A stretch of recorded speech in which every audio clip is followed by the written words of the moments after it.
Assalamualaikum warahmatullahi wabarakatuh. Izin memperkenalkan diri, nama saya Rindi Malahayati, NPM 19220018, semester 5 dari Prodi Pendidikan Sejarah, Universitas Muhammadiyah Metro.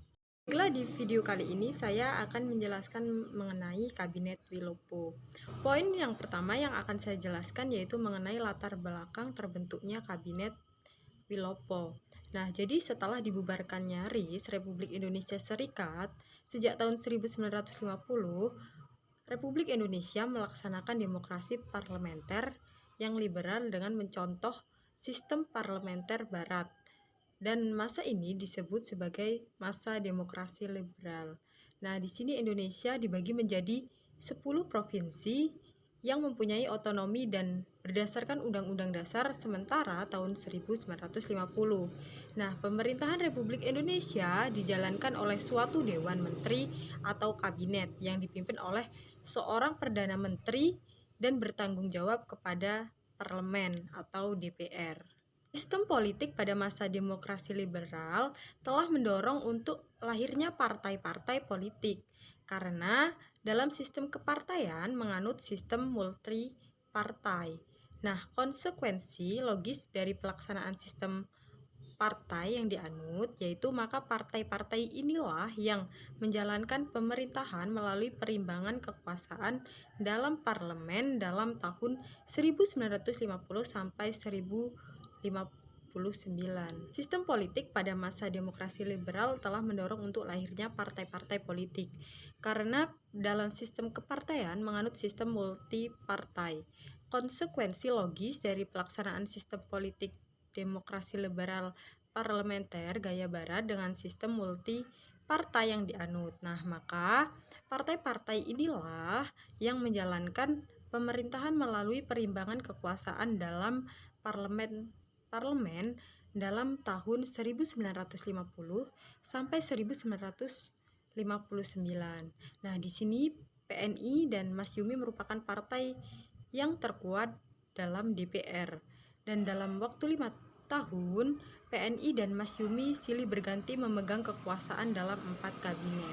Pada tanggal 1 Maret 1952, Presiden Soekarno menunjuk Sidik Jojo Soekarto dari PNI dan Prawoto Mangkusasmito dari Masyumi menjadi formatur. Namun, hal itu telah gagal. Kemudian menunjuk Wilopo dari PNI sebagai formatur. Setelah bekerja selama 2 minggu, berhasil dibentuk kabinet baru di bawah pimpinan Perdana Menteri Wilopo, sehingga kabinet ini bernama Kabinet Wilopo. Nah, adapun program dari kabinet ini terutama ditunjukkan pada persiapan pemilihan umum untuk konstituante, DPR dan DPRD, kemakmuran, pendidikan rakyat, dan keamanan. Nah, sedangkan program luar negeri terutama ditunjukkan pada penyelesaian masalah hubungan Indonesia-Belanda dan pengambilan Irian Barat ke Indonesia serta menjalankan politik luar negeri bebas aktif menuju perdamaian dunia.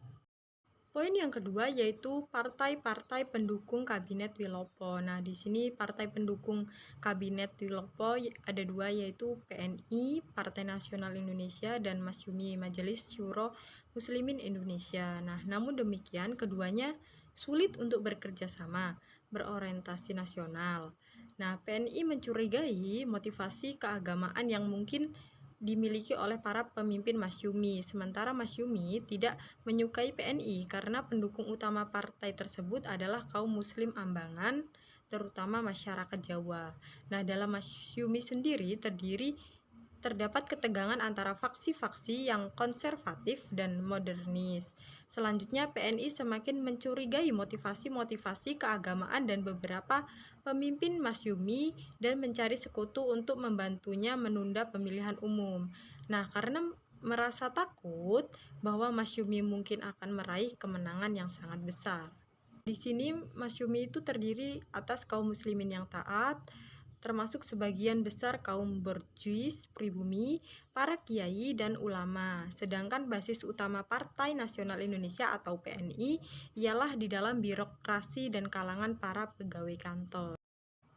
Selanjutnya, poin ketiga yaitu program kerja Kabinet Wilopo. Nah, Program yang pertama yaitu organisasi negara, yaitu di sini melaksanakan pemilu untuk konstituante dan dewan-dewan daerah, menyelesaikan penyelenggaraan dan mengisi otonomi daerah, dan menyederhanakan organisasi pemerintah pusat. Program yang kedua, kemakmuran, yaitu memajukan tingkat kehidupan rakyat dan mempertinggi produksi nasional, terutama bahan makanan rakyat, melanjutkan usaha perubahan agraria dan usaha perbaikan di bidang pendidikan. Program yang ketiga yaitu pengamanan, yaitu dengan menjalankan segala untuk mengatasi masalah keamanan dengan kebijaksanaan sebagai negara hukum dan menyempurnakan organisasi alat-alat kekuasaan negara, serta mengembangkan tenaga masyarakat untuk menjamin keamanan dan ketentraman. Program yang keempat yaitu perburuhan, yaitu dengan memperlengkapi perundang-undangan perburuhan untuk meninggikan derajat kaum buruh guna menjamin proses nasional. Dan program yang kelima, pendidikan dan pengajaran, yaitu dengan mempercepat usaha-usaha perbaikan untuk pembaruan pendidikan dan pengajaran. Program yang keenam atau terakhir yaitu luar negeri, yaitu dengan mengisi politik luar negeri yang bebas dengan aktivitas yang sesuai dengan kewajiban kita dalam kekeluargaan bangsa-bangsa dan dengan kepentingan nasional menuju perdamaian dunia. Lalu menyelesaikan penyelenggaraan perhubungan Indonesia-Nederland atas dasar uni status menjadi hubungan berdasarkan perjanjian internasional biasa yang menghilangkan hasil-hasil KMB yang merugikan rakyat dan negara. Dan selanjutnya meneruskan perjuangan memasukkan Irian Barat dalam wilayah kekuasaan Indonesia secepatnya. Poin yang keempat yaitu faktor penyebab jatuhnya Kabinet Wilopo. Nah, di sini ada beberapa faktor, diantaranya yang pertama yaitu keadaan ekonomi yang kian memburuk dengan berakhirnya Perang Korea antara bulan Februari 1951 September sampai 1952. Di sini harga karet ekspor yang terpenting turun 71% dan penghasilan pemerintah tentunya saja merosot. 2. Pengurangan yang direncanakan di kalangan militer inilah yang pada akhirnya menimbulkan konflik yang gawat di dalam tubuh tentara dan merupakan cikal bakal terjadinya peristiwa 17 Oktober 1952. Nah, Wilopo ialah yang menyangkut persoalan angkatan darat. Nah, di sini peristiwa ini menyangkut pautkan dengan perkembangan ekonomi, reorganisasi atau profesionalisasi tentara dan campur tangan parlemen atas persoalan militer. Nah, meskipun peristiwa 17 Oktober ini tidak menyebabkan Kabinet Wilopo jatuh, tetapi prestasinya menurun. Dan faktor yang ketiga yaitu defisit kas negara karena penerimaan negara yang kurang banyak terlebih setelah penurunan hasil panen sehingga membutuhkan biaya besar untuk mengimpor beras. Yang keempat yaitu munculnya gerakan separatisme dan sikap provinsialisme yang mengancam keutuhan bangsa yang harus segera diselesaikan. Nah, di sini beberapa tempat terutama di Sumatera dan Sulawesi timbul rasa tidak puas terhadap pemerintahan. Baiklah, itu yang bisa saya jelaskan. Di sini saya akan menyimpulkan dari materi saya yaitu bahwasanya Kabinet Wilopo itu sudah berusaha menjalankan program itu dengan sebaik-baiknya, tetapi kesungkaran-kesungkaran yang dihadapi sangat banyak.